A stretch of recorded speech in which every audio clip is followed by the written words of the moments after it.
ირანში უსაფრთხოების ძალებმა მანქანაში ოჯახის 3 წევრი ჩაცხრილეს. Iran International წერს, რომ შემთხვევა თეირანის დასავლეთით მდებარე ქალაქ კარაჩში მოხდა. გამოცემას ოჯახთან დაახლოებული პირი ეუბნება, რომ მოკლული ადამიანებიდან ერთ-ერთი მასწავლებელია, ასევე მისი ცოლი და მათი 19 წლის სტუდენტი ვაჟი.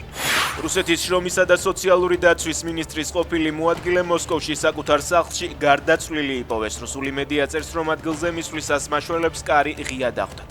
ალექსეი სკლიარის ცხედარი კი ზღურბლზე ესვენა. მათივე ინფორმაციით გარდაცვალებამდე ყოფილმა თანამდებობის პირმა მეგობრებს შეტყობინება გაუგზავნა, სადაც ის ოჯახურ კონფლიქტზე საუბრობდა. ტროტუარზე პროტესტის გამოხატვის გამო სისხლის სამართლებრივი დევნა პოლიცაბჭოს ყოფილ წევრს კახა მიქაიასაც ემუქრება. შესაბამისი დადგენილება მას დღეს ჩაბარდა.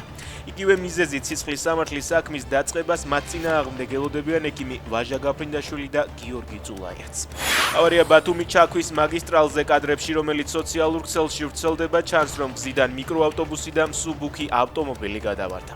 ავტოსაგზაო შემთხვევისას რამდენიმე ადამიანი დაშავდა. მომხდარზე დაწყებულია გამოცემა.